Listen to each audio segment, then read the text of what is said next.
مساء الخير حبايبي، كيفكم؟ شو أخباركم؟ إن شاء الله حبايبي الكل بخير. حبايبي اليوم الفيديو تبعتي زي ما وعدتكم فيه، وأنا على قناة مملكة الفنون والتجميل. قلت لكم اليوم الفيديو راح يكون من التمر. التمر الصراحة حبايبي كثير كويس للبشرة، زي العسل. يعني اللي ما عندها عسل تقدر دايما وحابة تستعمل العسل لبشرتها وما قادرة، تقدر تستعمل شلون نقول تعويض للعسل. نقدر نستعمل التمر كمان كتير كويس للبشرة، رهيب جدا للبشرة، يعطي للبشرة رطوبة ونعومة، وبنفس الوقت حبايبي بيقاوم شيخوخة الجلد، فظيع جدا لحماية الجلد من الشيخوخة. إلى عدة طرق في الاستعمال له، وأنا راح أورجيكم يعني أحكيكم على أكثر من طريقة، وبحكي وبنفس الوقت بعمل لكم طريقة قدامكم. طيب اليوم راح نعمل حبايبي، أعلمكم سنفرة للوجه قبل ما نستعمل هذا شلون نقول هذا الماسك. أعلمكم سنفرة كتير حلوة، تقشير وتنظيف للبشرة من الأحماق من الرز حبايبي. أخذت رز زي ما أنتم شايفين. طيب هيو أنا هسه هون حابة أطحنه.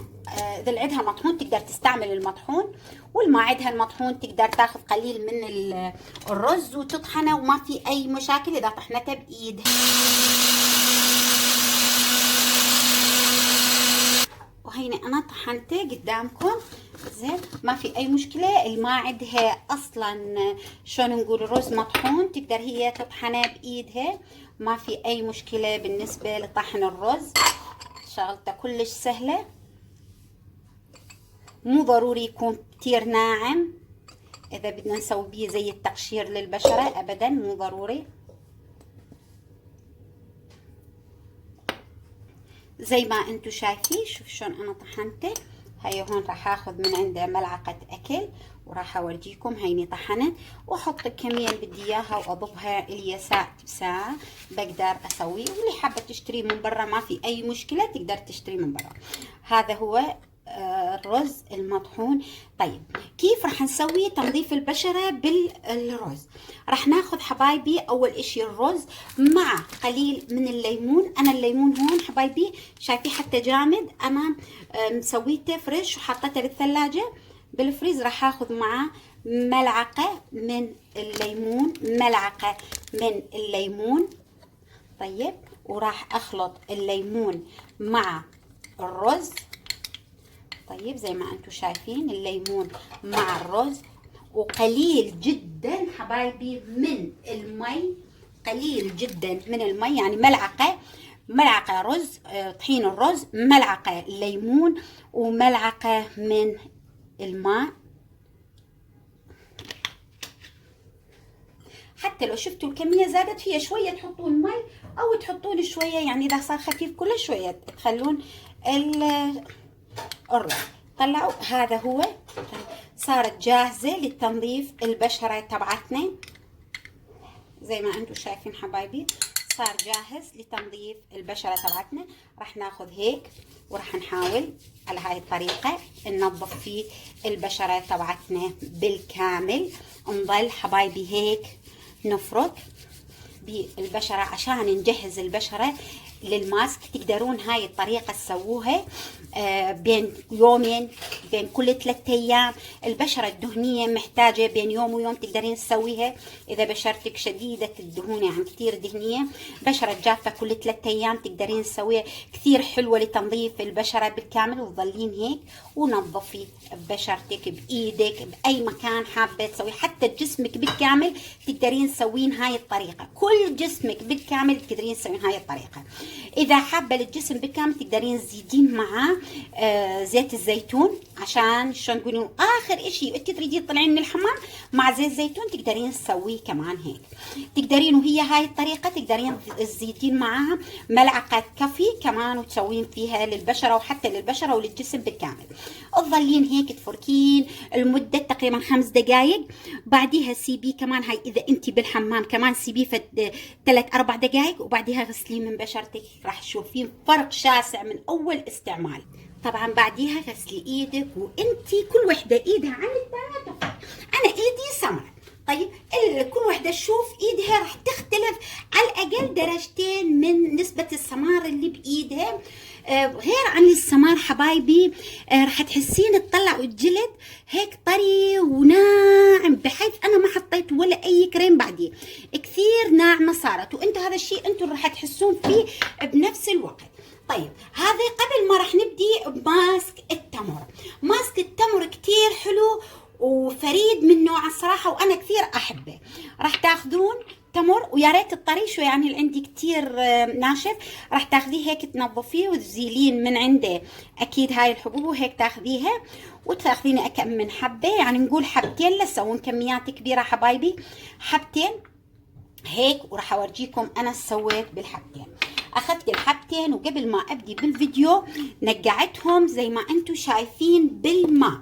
هيو نقعتهم بالماء حبايبي زي ما انتم شايفين. هسه شو راح اسوي؟ راح اخذ حبايبي الحبتين التمر، وتطلعوا شو راح اعمل فيهم. راح اخذ الحبتين التمر احطهن بالخلاط، طيب، وراح اخلي معاهن من المي تبعته كتير كويس، كمان ملعقتين عشان اقدر احرك، ملعقتين مو اكثر حبايبي. وراح اخلطهن كمان بالخلاط، راح اقعد اخلطه. وزي ما انتم شايفين حبايبي، انا ما سويت كميه كبيره، سويت كميه كلش قليله، يعني تقريبا ملعقه من التمر. هي زي ما انتم شايفين انا خلطته بالخلاط، وانا هذا اللي حابته اخلطه ويكون هيك سائل. هسه راح اخلي معاه كمان حبايبي ملعقه من الرز المطحون، ملعقه وسط من الرز المطحون، ان شاء الله يكون واضح، ملعقه وسط من الرز المطحون. وهون حبايبي شو راح نسوي؟ نشوف القوام تبعه، اذا يحتاج رز راح نخليه، واذا ما يحتاج خلاص هيك. راح ناخذ كمان ملعقه من الحليب، ملعقه من الحليب، زين، ملعقه من الحليب حبايبي. واللي ما عندها حليب تقدر تحط الزبادي، طيب الزبادي، اللبن، اليوغورت يعني قصدي. زي ما انتم شايفين حبايبي كل هذا كمان مع بعض ينخلط مع بعض، وراح اسويه بالخلاط. وزي ما انتم شايفين حبايبي انا كله خلطته بالخلاط. طيب انا زي ما قلت لكم سويت كميه كلش قليله بحيث تكفيني المره واحده. انتم تقدرون تسوون يعني لمده 3 ايام الكميه اللي تكفيكم 3 ايام، يعني تزيدون الكميه التمر، تزيدون الكميه تبعت الرز واللبن،